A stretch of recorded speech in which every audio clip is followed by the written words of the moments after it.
Hello and welcome to In Conversation With, a series of programs presented by the Council of State Archivists that focuses on contemporary issues shaping the work of state archives and records management programs. My name is Ann Ackerson and I serve as Communications and Development Coordinator for the Council.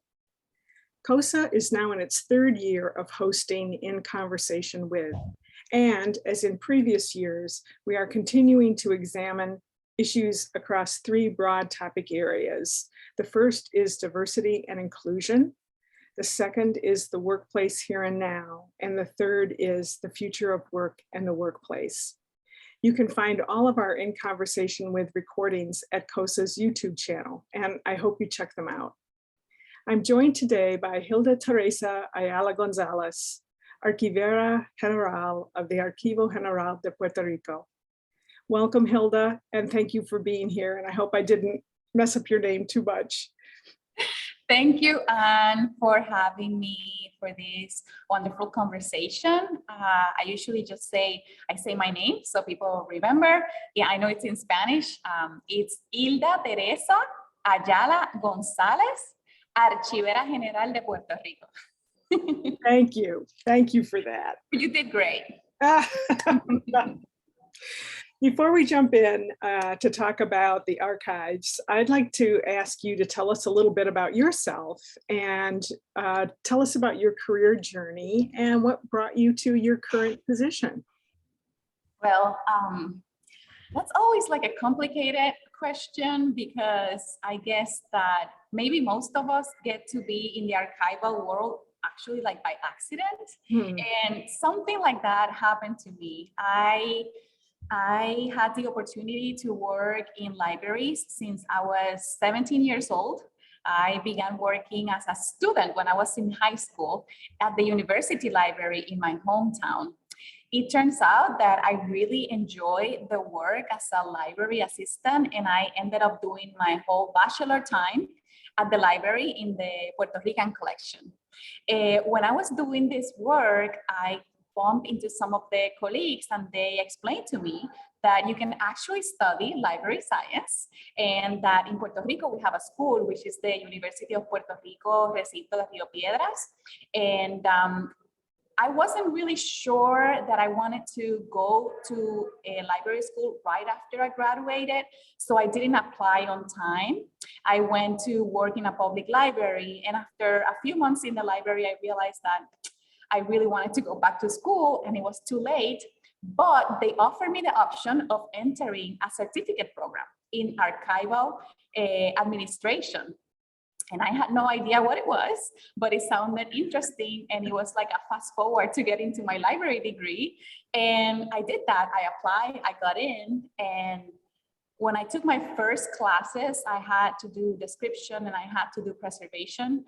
I fell in love with it. And I was like, you know, I need to finish this degree, and they allow me to do the certificate in archival administration and the master in library science at the same time.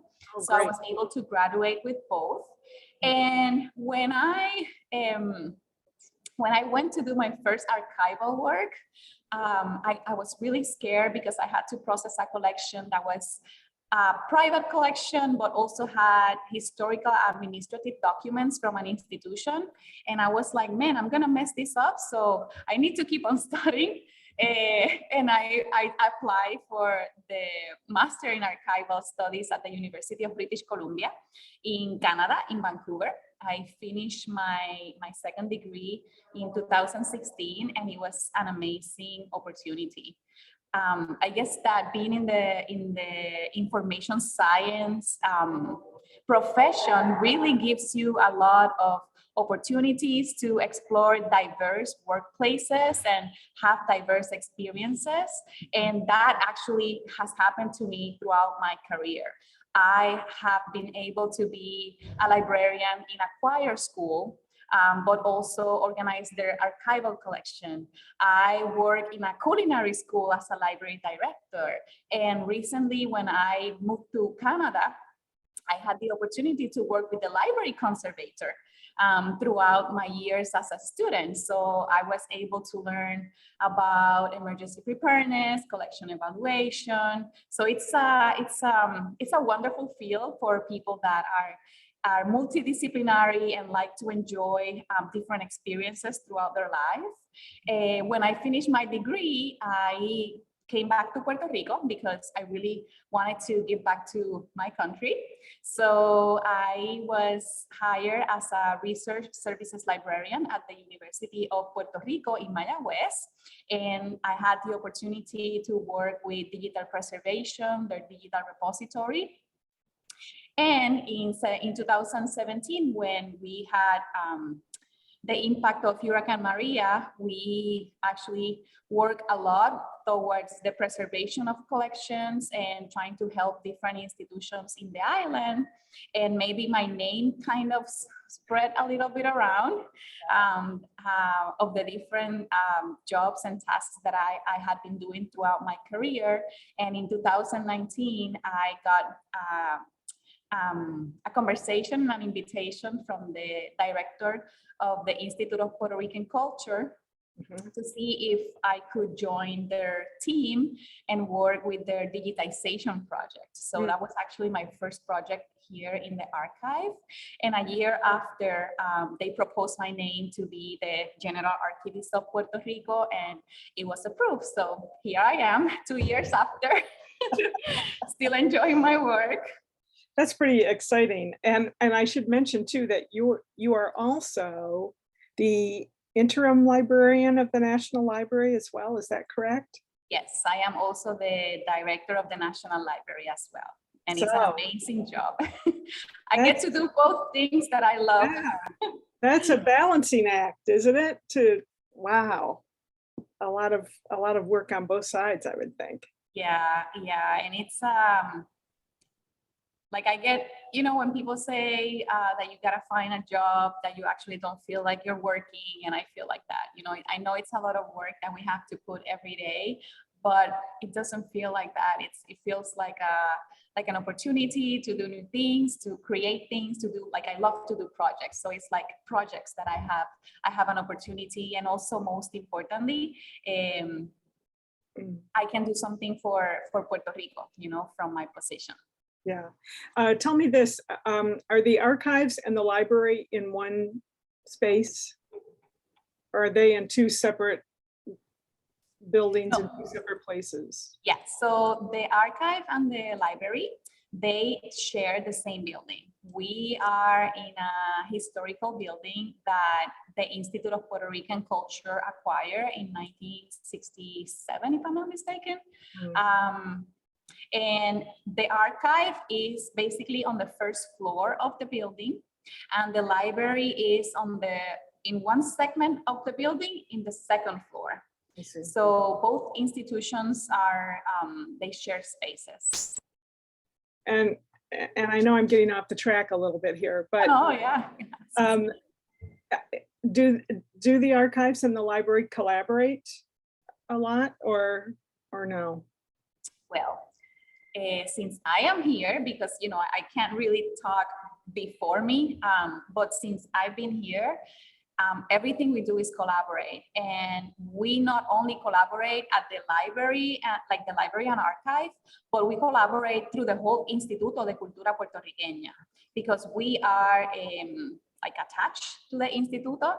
So we depend on them administratively, and we work together, like all the projects that have an impact on the culture and the history in Puerto Rico. So in my case, because I am the director of the library and the archive, and we are in the same building, we do depend on each other for many things. Like, for example, our administrative assistant, she works for both, like for the archive and also for the library. The general services team works for everybody. So if a researcher comes to the research room downstairs in the archive and they need a book, they orient them to tell them and go to the librarian so they can get the services too. So yeah, we work together all the time. Yeah.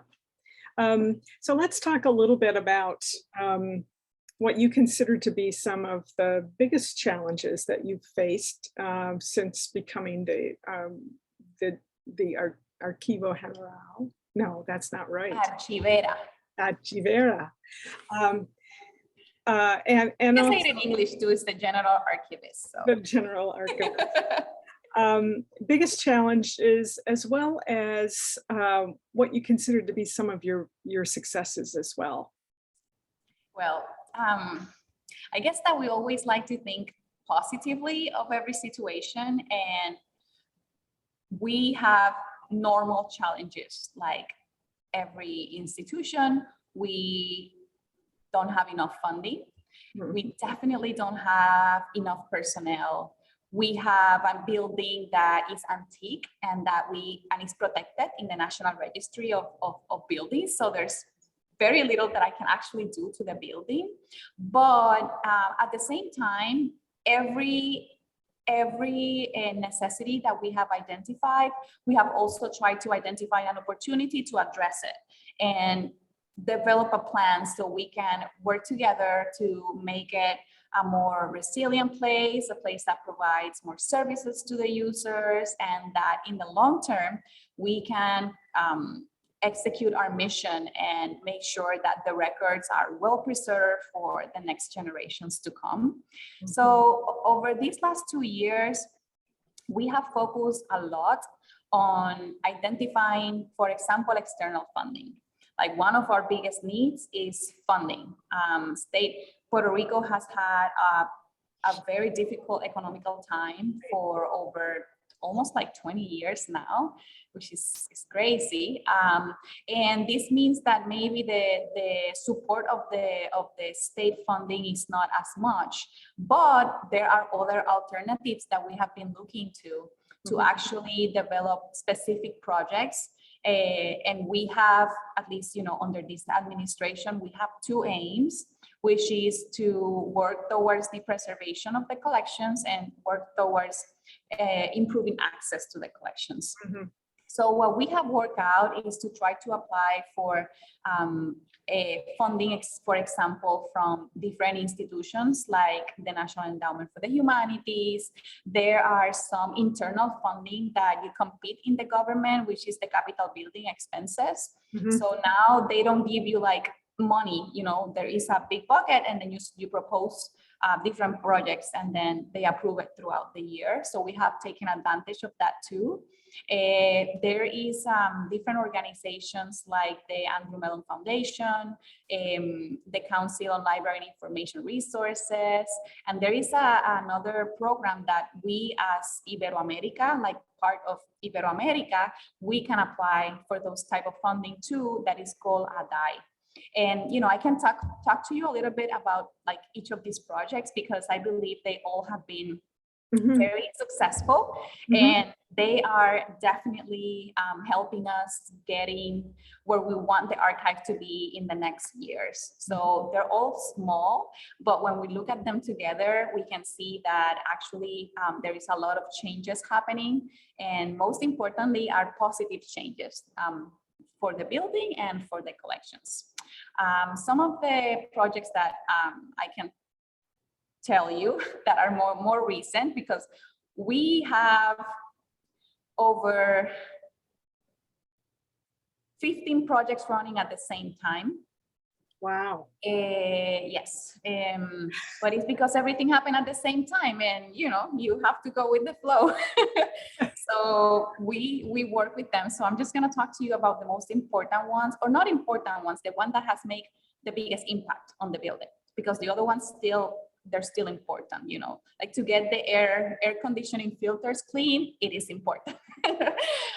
So one of the first projects that was to enhance our climatization system. The building used to have one of the HVAC was over 70 years old. So one of the things that happened is that we were able to acquire a new unit, a new chiller unit, and also install a second unit. This because the building needs to be climatized 24/7, and we needed a backup unit in case the other one that was constantly working having some troubles. So in 2019, we were able to do that project, and in 2020, install the second unit. And with this improvement of the generator, we were able to upgrade the entire system for making the collections, for giving the collections a more controlled environment and a stable one, because with the other climatization systems, they would continuously fail. And the biggest fail was after the hurricane, and it took a while for the building to actually had a stable temperature. So we were able to do that project. Another thing that we worked out was with the security of the collections, and we were able to create and upgrade the entire monitoring system. We have 64 cameras installed throughout the building, and we were able to install a system that provides recording 24/7, and also provide the guard with a monitor so he can actually see what's going on in the building throughout the day. So that's another one of the projects that we work. We have not yet finished, but we are almost there, updating the detection and suppression system. The building used to have a water system, but it wasn't working. So we evaluated different alternatives and decided to go with an inert gas for the deposits. So we have in our 5 deposits of books, of records, we have the suppression system. And in the complete building, including like areas where the researchers are, like areas for working for the employees, and other spaces where we don't have collections deposited, but collections navigate through the spaces, we install a detection system that is the very early smoke detection, usually called VESTA. And the idea is that the building, the air is going to be continuously analyzed. So in case there is a fire somewhere, that we can actually detect it early. So this major improvement is about to end. We only have to install the electricity and connect all the 13 independent panels into the main panel that we will have access to and control and see from wherever we are.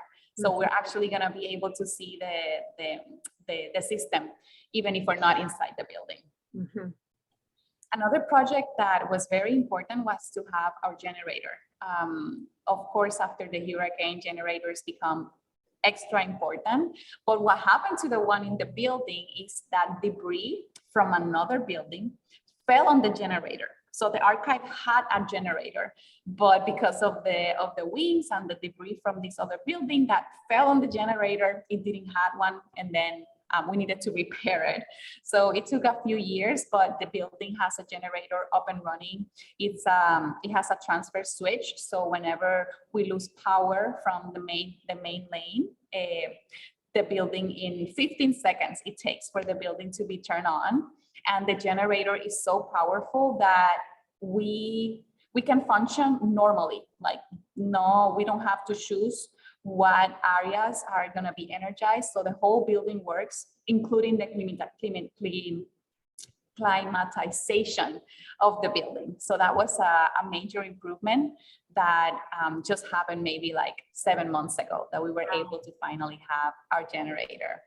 Another one of the projects that it's side by side with the new chiller that was installed is a system for actually monitoring and controlling the temperature and the humidity. Because this is a very antique building, the fan coils that are used for climatizing every deposit or the research rooms, they needed a big upgrade so we can actually control the temperature and humidity. So we had to present a proposal to the CAPEX, the capital expenses program, to install these. They're like little boxes, and you can actually eventually, when we finish, because we're still on on some of the phases. I don't even know which phase anymore because there's so many. Probably now, I don't know, maybe like the 6th phase of this project. It has been very complex, but it will be very satisfactory when it's completed. Again, because we will be able to control the temperature and humidity in every place. So we're not going to be fighting in areas where there are no records of why is the building so cold, because we are going to be able to actually have a better temperature for that. Yeah. What else? Those are like capital expenses project. And now I'm going to talk a little bit about external funding that we have requested, for example, from the National Endowment for the Humanities. So we want our building to be in excellent condition. So that's why the capital expenses funding had been used for. But we also want collections to be in better shape, in better condition. And more importantly, we also want collections to be accessed by the people.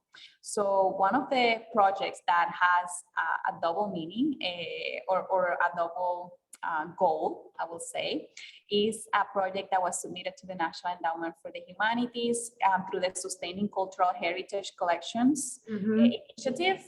And with this one, we haven't started because of COVID and many things that go around that. But the idea of this proposal is that we are going to have an environmental specialist that will analyze the environment and the conditions in general of our storage for audiovisual materials. We have 2 storage, and we know that audiovisual materials are more vulnerable than documents, and they require a more specific and intensive control of temperature and humidity. So the idea is how can we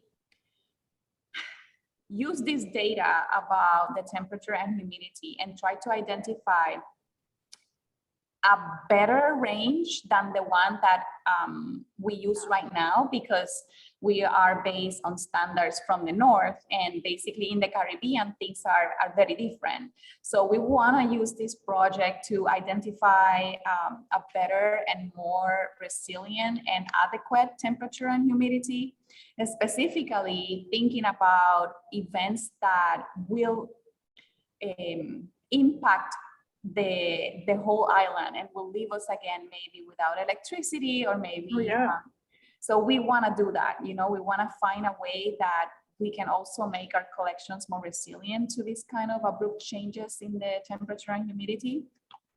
Well, yeah, I mean, well, with climate change, I think you're really forward thinking on this, looking at it the way you are, because obviously it's going to change. and being an island in the Caribbean, it's particularly sensitive, I would imagine. You're particularly sensitive to climate change, perhaps than some other parts of the world, but we're all affected, but you're really affected.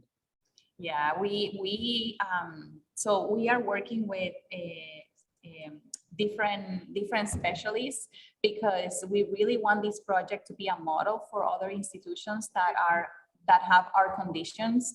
And I am one that is always fighting with the standards in this sense, because for like when you're studying conservation or preventive conservation, one of the things that they emphasize most is stable. It's like being stable. So for us, stable is easier because in here it's basically like hot all year round, right? So how can we actually find a middle point where hot is not terrible for the documents, but when we have these abrupt changes, we don't develop mold like in 3 days, like how it happens right now, because the documents are so used to being in the cold that when you take away climatization for 72 hours, you start to see the mold. So we want to work around that idea and how to prevent it, how we can preserve the collection for the long term, but actually make it more resilient to this kind of abrupt changes that we know that we're going to continue to deal with. That's not going to change. Mm-hmm. And you think that you're sort of leading the charge on this, certainly among other archives in the Caribbean, but maybe other archives in island locations around the world? Yeah, so the idea is that maybe we can develop in the future, like a specialized group that focuses on us, on our needs, based on our data. And we need specialists that can actually be interested in working with the Caribbean around these topics. So we welcome everybody who wants to join. Yeah, yes, I think that's great. That's very exciting. You know, all the projects that you've talked about thus far, as you said, they're capital projects. They're not the sexy projects that, you know, a lot of institutions think of and a lot of the public thinks of as well, but they're absolutely essential to the lifeblood of the archives and library. Without having a building that is tight and is stable, then you've lost so much. So this is incredible work. I'm so impressed. Yeah, just like you said, if our building doesn't work, it's our most important protection. Right. So that's why over these years we have focused on the building itself and making it stronger. And the thing is that I mean, we're working all this, and I have more projects in my head because climate change is like a thing. Oh yeah. But my building is inside the tsunami zone. So I know that if there is an earthquake, there is a potential danger for our collections. So now I have to forward thinking into, okay, so what am I gonna do to protect my collections? Like, for example, and this is something that has come into my mind, it's like, okay, so maybe I can't have anything on my first floor. You know, it's like if the collections are gonna get wet, I need to move them upstairs, right. But I have no space. So maybe we need another building. Right, right. And do you operate like satellite archives around the island, or no, this is the sole location? No, we have, okay. So this is something that, again, is my other bucket list. I have a billion bucket list of things that I would like to do. So we don't have a connected archival system. That's something that has never happened in Puerto Rico, but it's something that we should look forward to, specifically because in times of needs, you need to have allies. You need to have people that you can reach out to. And in a globalized area like we're living now, we have to provide like a one-stop for all the archives where people can go and look into maybe one page and see all the archives that are in the island. Mm-hmm. But as the general archive, we do have special collaborations with specific municipalities that were allowed to keep the records in their municipality and not bring them to the general archive. Mm-hmm. So there's 5 municipalities that have the records. Other institutions we have special agreements are the libraries of the ex-governors. So they follow the model of the presidential libraries, and some of the ex-governors in Puerto Rico have their documents in a foundation. So we will collaborate with them with documents related to their work as a governor. But we don't have an archival like unit or an archival system throughout the island. And just talking with a colleague the other day, it's incredible because there's so many like archives, and like we have government archives, municipality archives, we have private collections, we have community archives, we have research centers, we have universities with collections. So it's a beautiful landscape throughout the island. And where a lot of institutions, hopefully that's where we will move forward in the next few years to create something maybe more organized or I want to say centralized because it's difficult like actually to centralize it, but more coordinated, you know, between everybody. Well, right. Do, for example, local governments come to you for advice and direction? Do you get a lot of that kind of interaction with local governments or the universities or even private record holders? Do they really look to the general archives as the place to go for help? Yeah, because we have a law that is the law number 5 with that actually gives the instructions to all the government instrument, all the municipalities. So everything that is government created, they're my responsibility. Mm-hmm. So we work together. I participate in the responsibility because my responsibility are the historical documents. But we work together with the Records Administration Program, which is also under the Institute of Puerto Rican Culture. So we do work together to provide orientation to anybody that needs it. There are 4 different programs for records administration, and the General Archives works with all of them throughout the island. But our role is more centered in historical documents. Yes. So it's not really on the day-to-day of record management. But if they have a question about, for example, now we're working with digitization. So if they have a question about digitization, they can actually write me and we can provide some guidance into what are we doing? Maybe they cannot apply it all, but maybe they can take out some of the examples and apply it in their special projects. Mm-hmm. But yes, we do get a lot of consultation for different, specifically government agencies that have historical documents still with them, because we don't have.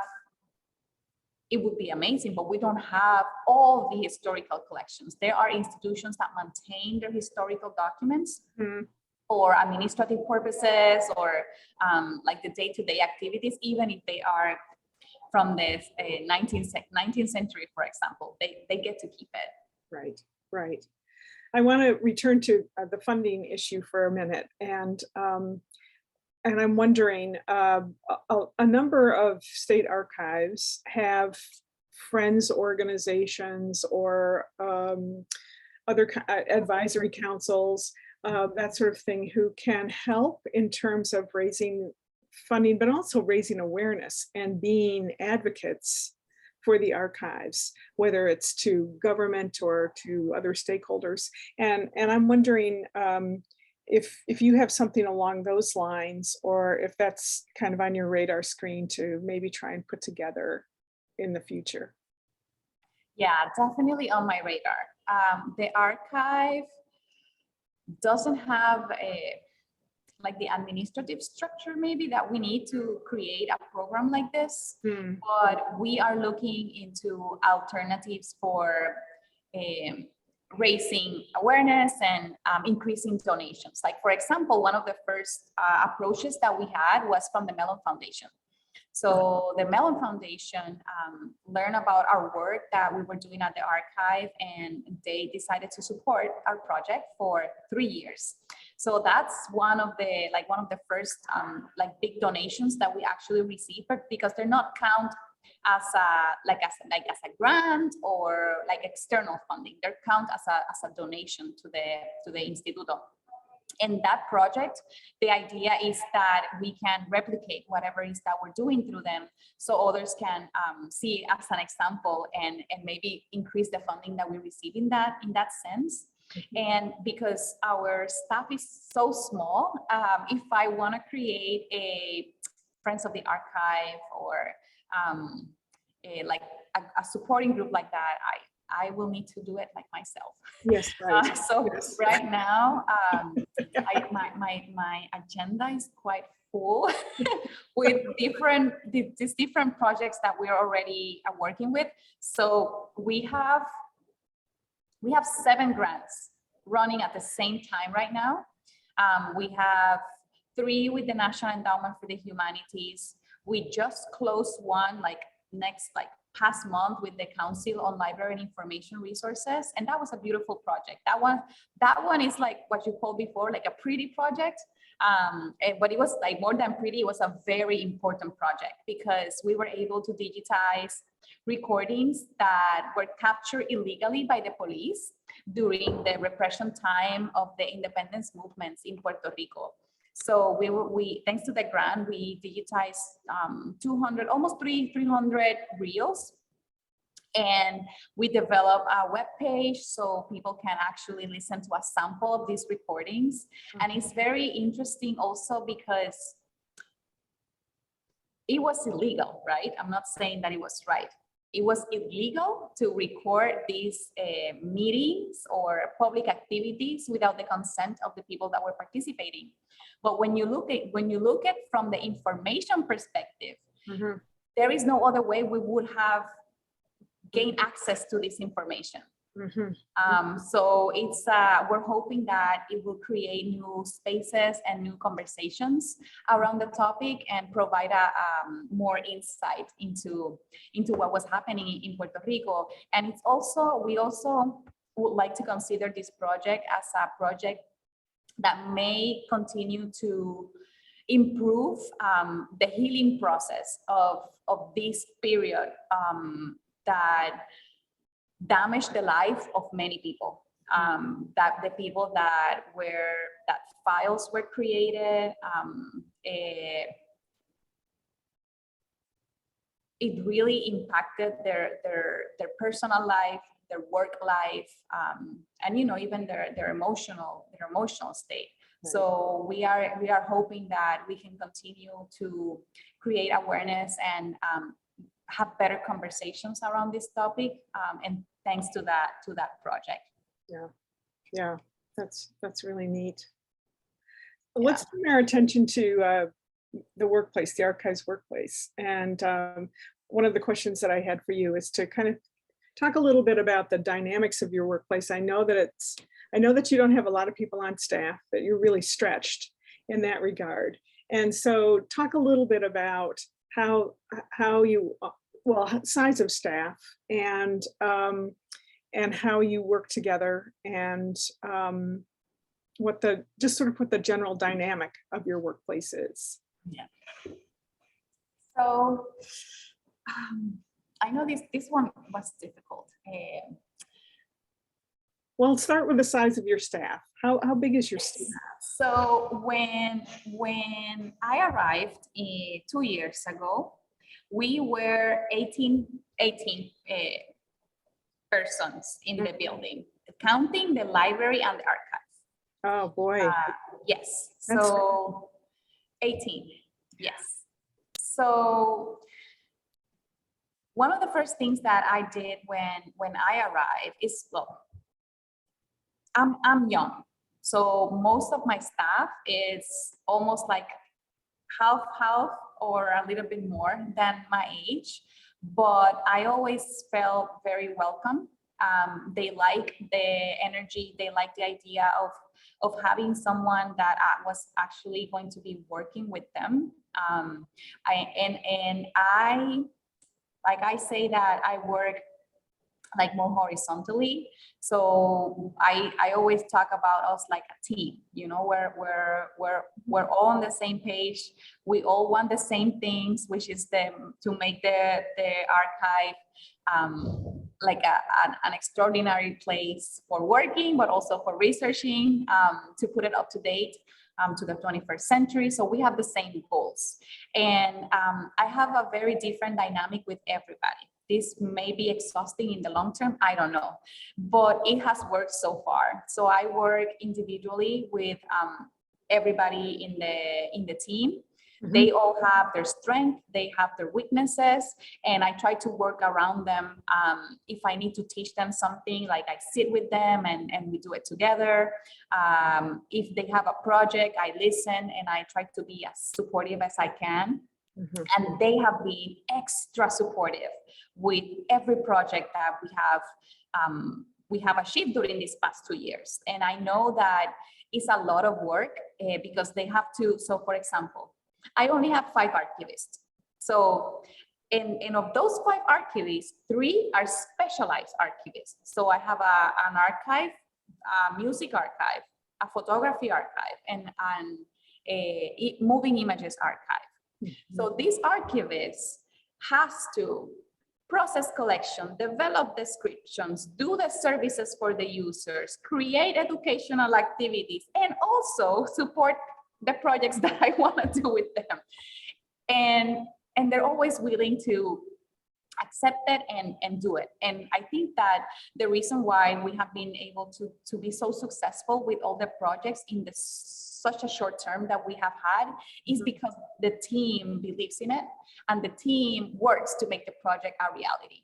Like, for example, we have a project with the Andrew Mellon Foundation that is to digitize the collection. So this is the first digitization project that is actually taking place in the archive. We were able to acquire equipment for the archive, technological equipment, but also they have seen that even though it's not the most ideal environment, but we have been able to contract personnel to support these projects and to actually, make it a reality.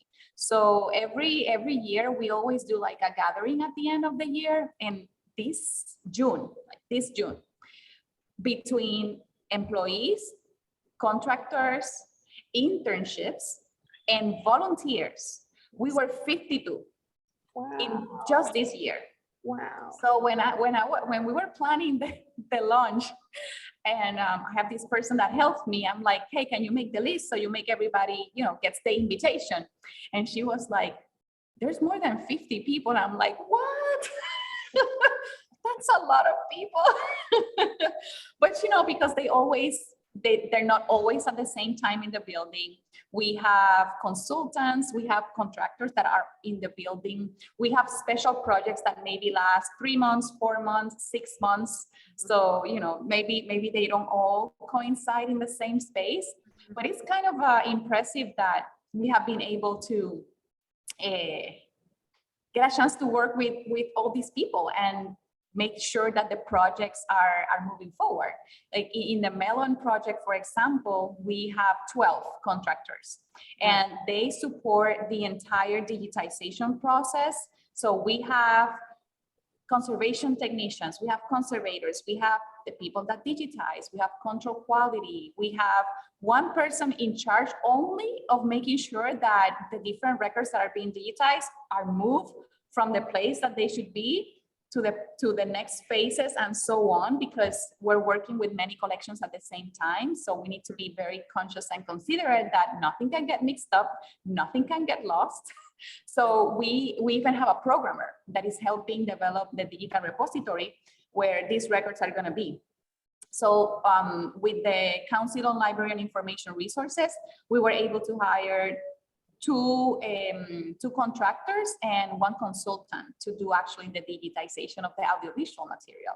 So throughout the year, we can see that the people come and go, but we always cherish that we can share new knowledge and develop. Mostly, we look for people that are young, because we know that there will be a lack of professional archivists very soon. So we also take this project as an opportunity for training and for making new people fall in love with the archives and the library, so they can get excited and go to library school or to archival school. And then that in the next few years, when we need to start doing getting new people in the building, that we can actually have professionals that has already developed the skills that we need. So the staff, ideally, 18 persons is not a good number for staff. That's definitely not a good number, but hopefully with all the projects that we're working with, we can present a good letter to explain why we need to increase our staff and to do it, as soon as possible. Have you had much staff turnover during your tenure as director? Well, like full-time people, like full-time positions, no one. Most of the people that are still working with me, they have at least between, well, in the library, there will be a hopefully not a problem, but 3 are leaving next year. So next year, maybe that will be an issue. But in the archive, they have like maybe 8 to 10 years still working. So that's why it's a very good time now to start to integrate a new generation of archivists that can actually develop these skills and the knowledge, because most of the knowledge are still inside the head of the archivist. Yes. And we cannot lose that. Yes, yes. Well, I think I mean, it sounds like you've had tremendous success with such a small staff, and you know, I think that a lot of it has to do with you, your enthusiasm, your willingness to roll up your shirt sleeves and get in there and work with them, alongside them, and provide them what they need. And that's my favorite. Every time we have to do a project, I mean, when I study archival studies or library studies, I never liked the administration classes. They were boring. Oh my Lord. But once I got a chance to do it, I actually enjoy it a lot. And it's the same thing. And I enjoy it a lot because my bosses are great. And the staff of the administrative staff from the ICP, they're willing to teach you. It says like, no, when you're gonna do this, this is the process. And because they teach you how to do it, you can kind of go with the flow. So they made it also very easy. So I know it's a lot of tasks that, you know, we do every day. My day begins very early. I do go to bed early, but my day begins very, very early, but I really enjoy it. But sometimes I need to go down and I need to go process a collection, or I need to, like, for example, we're developing like manuals to standardize some procedures. And we do staff meetings just to sit and listen to what they want to include in the guides or what we should change. If I have to, for example, come and help process a collection, I do mostly of the preservation part. So I have to unsue documents or take things, and I really like it. You know, it's nice. It's what I love, you know, so I don't want to lose that side also. Well, and I think people see that when they see you and work with you, is your enthusiasm is contagious, and it rubs off on others, I'm sure. So yeah, I've heard something like that. It's like, well, you know, if she's working, then we have to work, I guess. Right. This is one we hadn't talked about in advance, but I'm curious. Tell me a little bit about your thoughts about diversity, equity, inclusion, accessibility. These are issues that many institutions are deeply involved with. And I'm wondering, from your perspective, how important to the archives at this particular time, and if you could just kind of give us a little insight into your thinking and what you might be doing along those lines. Yeah, definitely essential topics in every sense, and there is a lot of work that needs to be done. For example, I know that we are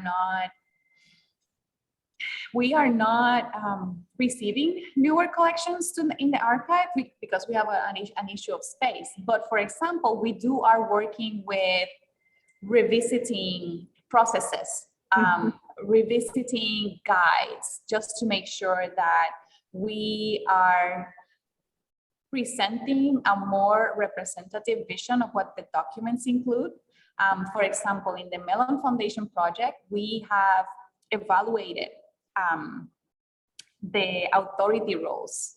And one of the ideas of the team was to, okay, so I just don't want to provide like a neutral role. Like, you know, I want to provide a role like, so if it's an actress or if it's an actor, you know, it's not just an actor, you know. So we want to work around that. We want to also work around expanding the control vocabulary, so we include Puerto Rican terminology that is not presented in the current models of subject matters that are used to describe collections.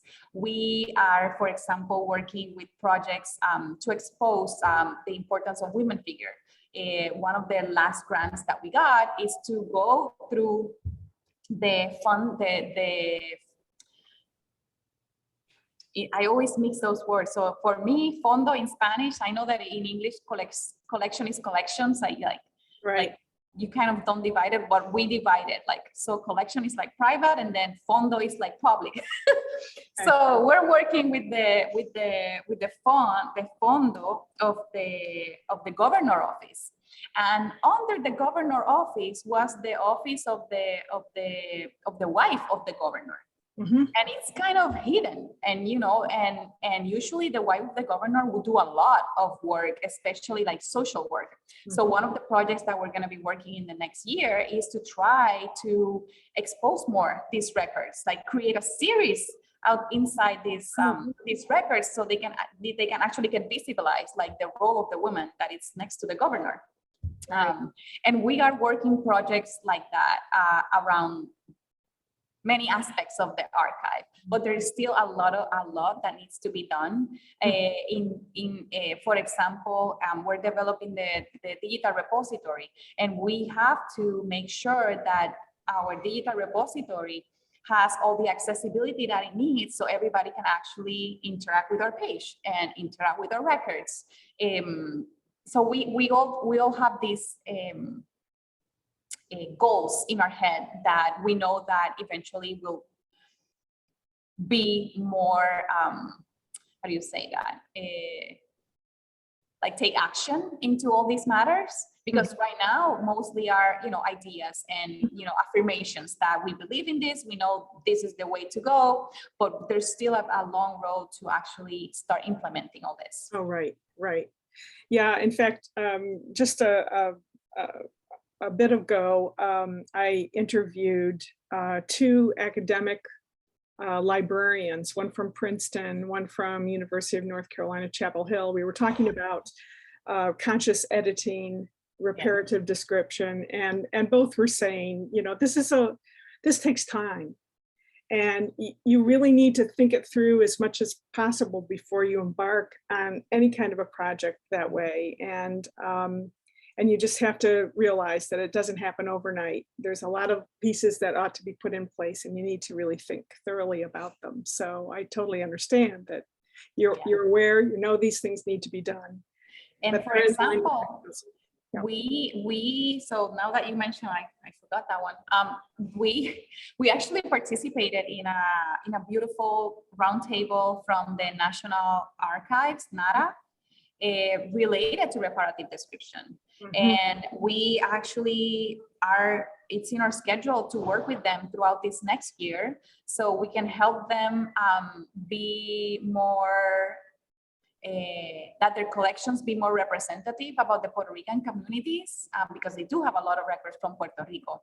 So we began that conversation last year, and we invited researchers, archivists, recent students that just graduated from library school, and we did a focus group of, maybe we were like 8 or 9 professionals from Puerto Rico to give them insight.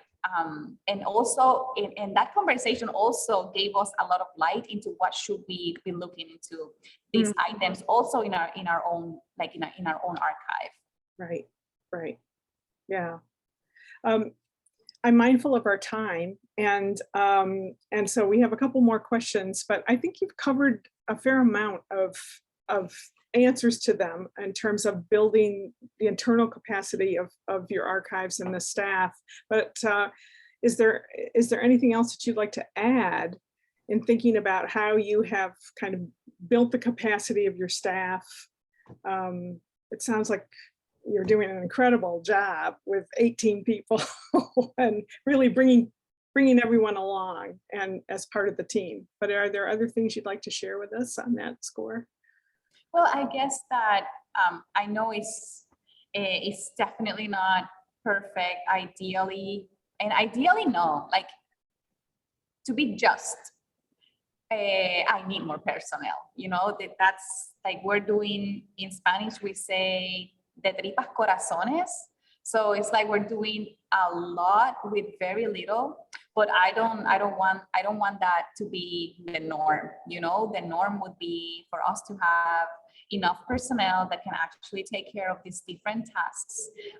But the way that that I work with them is to, I always tell them like, give me an opportunity, you know, just give me a chance and you will see that this will work out, you know, and luckily it has worked out very nicely, and they're very supportive of this.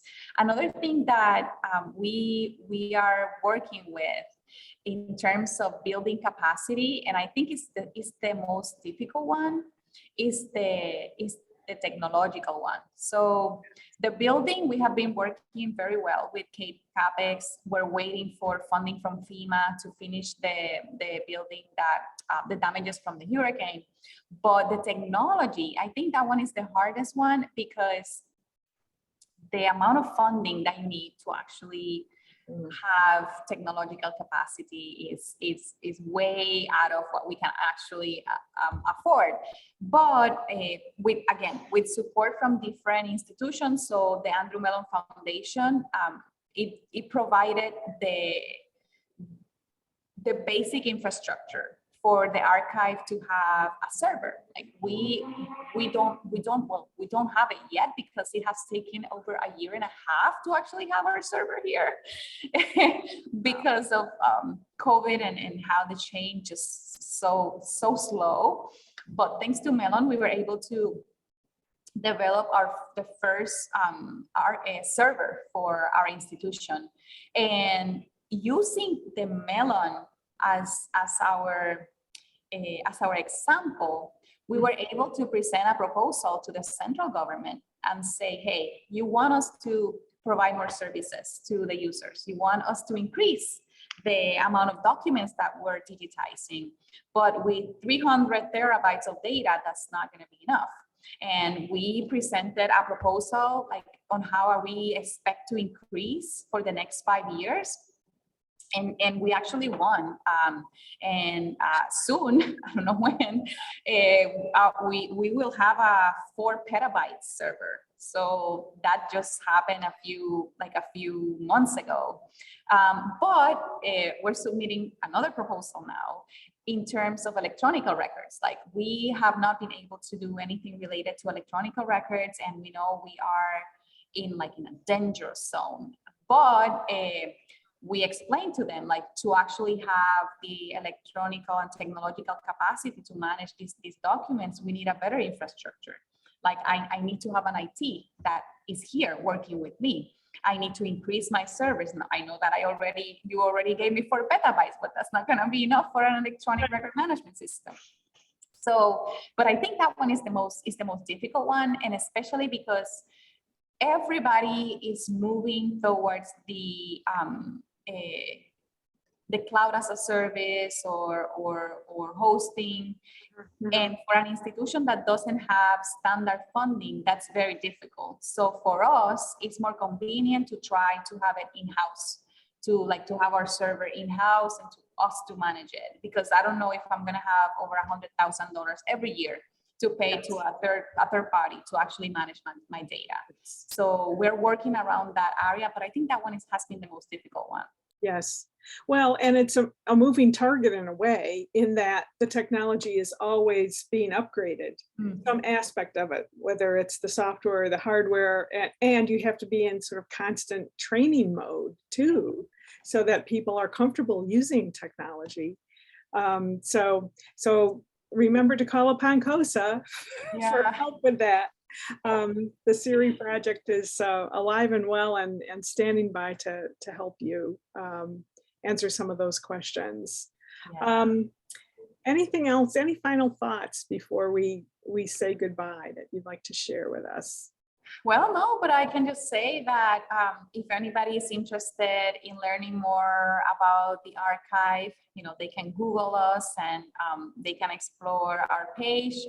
We have the Institute of Puerto Rican Culture. We have a Facebook page, and we are always posting all the new projects that we're working on, the different activities that we have. We have at least 4 online exhibits that we we created this year too. I forgot. We have done a lot. You have Wait, now that I think about it, it's so yeah, we also did online exhibits for the first time. So people can actually have a little glimpse of what amazing records we are responsible of preserving.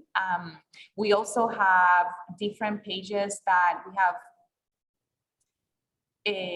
specific projects. For example, the Council on Library and Information Resources, we develop a web page only for that project.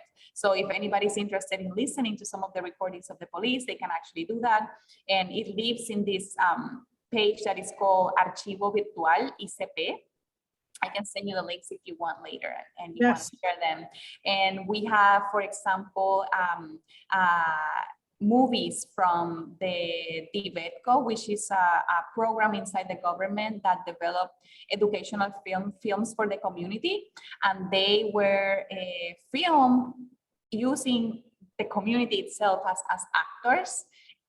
So we have the custody of these films, and we digitize them and make them available for anybody to enjoy. And they're very, very popular in Puerto Rico.